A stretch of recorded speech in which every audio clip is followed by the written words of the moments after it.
आज यहाँ झारखंड का वीर भूमि धरती आबा के इस पावन धरती पर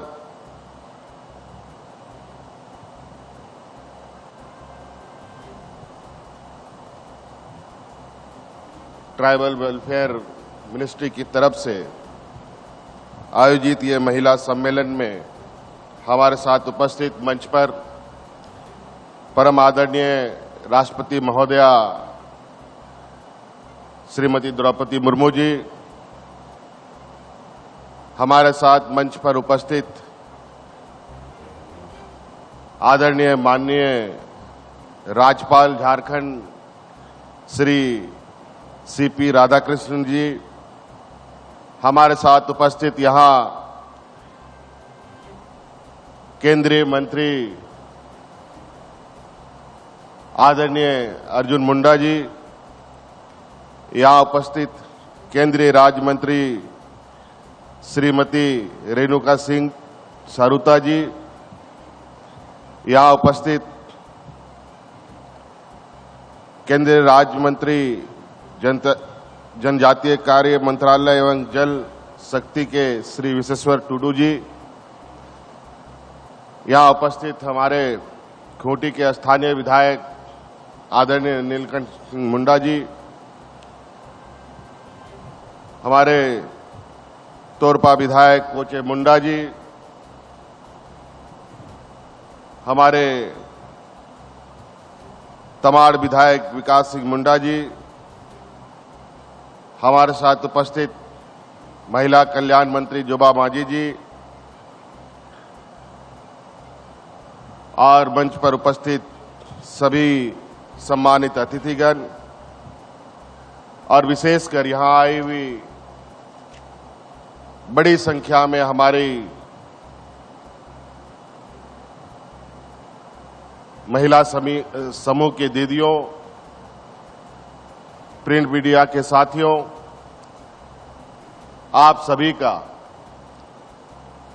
आज के इस कार्यक्रम में हार्दिक अभिनंदन करते हुए मैं अपनी ओर से आप सभी को जोहार करता हूं। केंद्र सरकार के ट्राइबल वेलफेयर मिनिस्ट्री की तरफ से यह कार्यक्रम आयोजित की गई है ट्राइफेड के माध्यम से, जो मुख्यतः आदिवासी समुदायों के बीच में ये काम करता है। आदिवासियों को वन उपज का सही मूल्य कैसे मिले, उसका बाजार कैसे हो और हमारे आदिवासी भाइयों को आर्थिक रूप से कैसे समृद्ध हो, इस विषय पर यह विभाग काम करती है। आज संयोग से ट्राइबल वेलफेयर मिनिस्ट्री का पूरा मंत्रालय खूंटी पर, सभी मंत्री यहां उपस्थित हैं केंद्र सरकार के और लगभग सभी पदाधिकारी भी यहां उपस्थित हैं।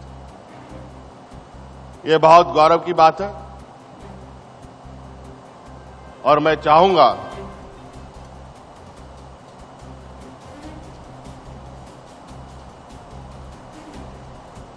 कि जिन आदिवासियों के संदर्भ में हमारी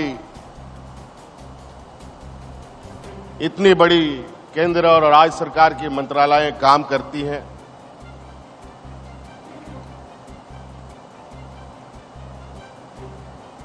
वहीं आज भी हमारे आदिवासियों के लिए उनके पैरों पर खड़ा होने के लिए, उनके आय के स्रोतों को बढ़ाने की जो चिंताएं हैं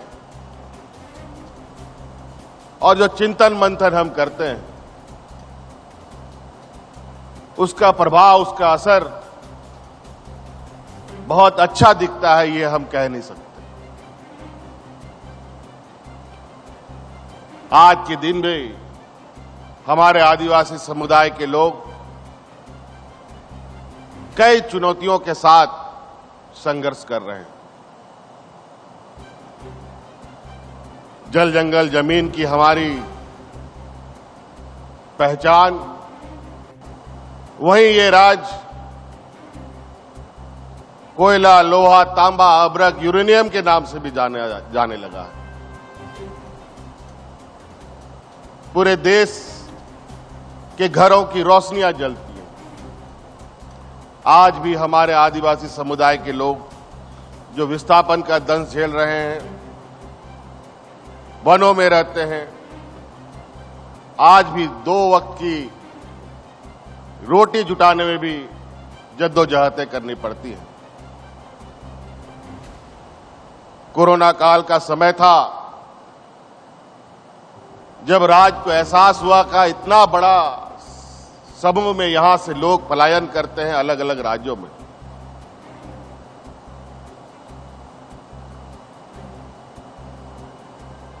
और उन आंकड़ों को देखकर मैं बहुत चिंतित रहा, बहुत जद्दोजहद कर अपने उन मजदूर भाइयों को वापस लाने का तो काम किया। और जब हमने इस विषय पर आगे बढ़ने का कोशिश किया और चिंतन मंथन करने की कोशिश की, तो पता चला कि राज्य अलग होने के 20 साल बाद भी आज के दिन में कोई ऐसे सार्थक प्रयास हमारे यहां के आदिवासियों के बीच में नहीं हो पाया। आप लोग लैम्स, पैक्स, वन समिति के नाम को आप लोगों ने सुना है। किस तरीके से ये स्थिति में है, ये छुपी हुई बात नहीं है। ये सभी चीजें कागजों पर।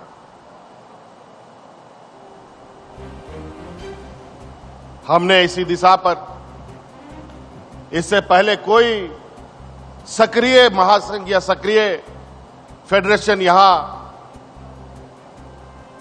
बहुत बेहतर तरीके से काम कर रहा हो,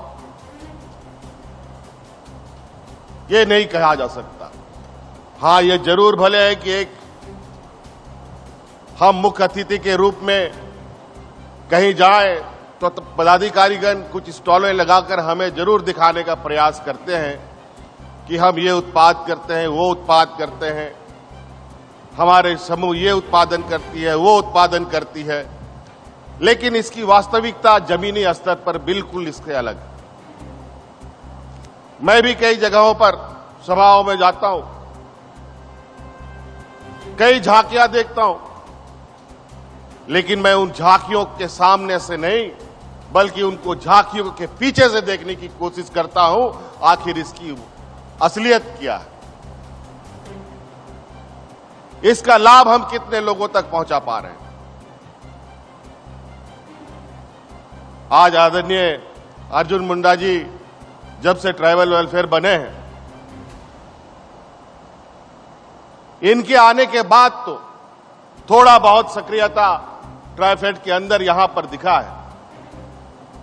और मैं आशा करता हूं कि जब तक ये मंत्री रहेंगे झारखंड को इसका लाभ मिलेगा। आज इसी कड़ी में हमने सिद्धू कानू कृषि वन उपज महासंघ का गठन किया है।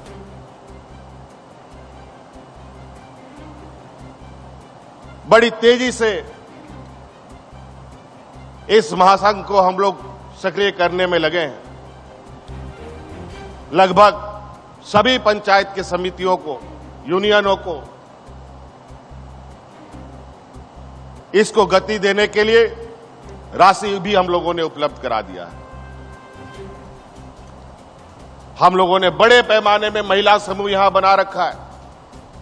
जो आप यहां महिला समूह का एसएचजी समूह देख रहे हैं, पूरे राज्य में लगभग 225 सेल्फ हेल्प ग्रुप्स हमारी चलती हैं, जिसमें लगभग 22 लाख महिलाओं को हम लोगों ने जोड़ रखा है। और विभिन्न माध्यमों से हम लोग इनको आर्थिक सहायता देकर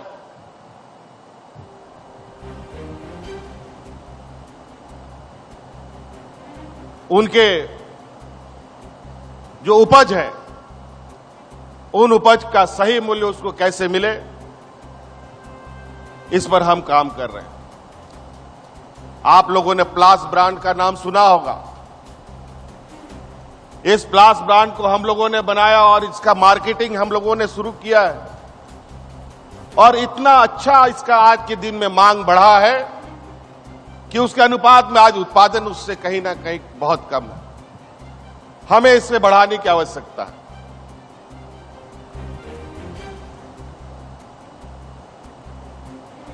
आज कुछ आंकड़े को मैं देख रहा था। आज अगर हम देखें, इस राज्य में 14,000 से अधिक गांव ऐसा है जो वन उपज से सीधे तौर पर जुड़ा हुआ है। 14,000 से अधिक गांव हैं जहां कई वन उपज जैसे लाह, तसर, चिरौंदी, इमली, शहद, साल बीज, करंज, बेहड़ा जैसा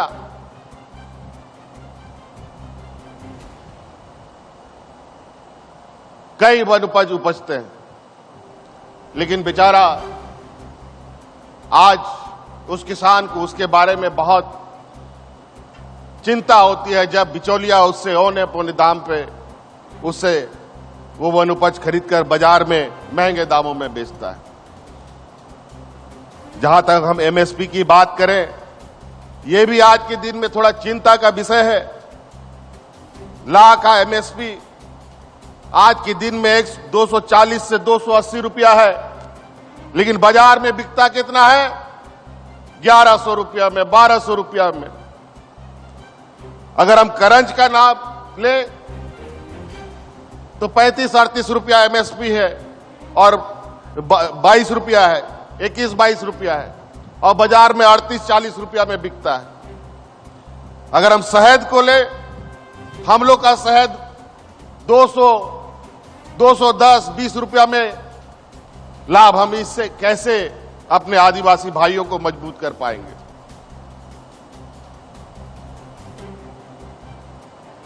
इसीलिए हम लोगों ने अब ये निर्णय लिया है, सिद्धू कान्हू फेडरेशन का भी गठन किया है, जिसके माध्यम से इन सभी वन उपजों का जो महिला समूह संग्रहण कर रही है,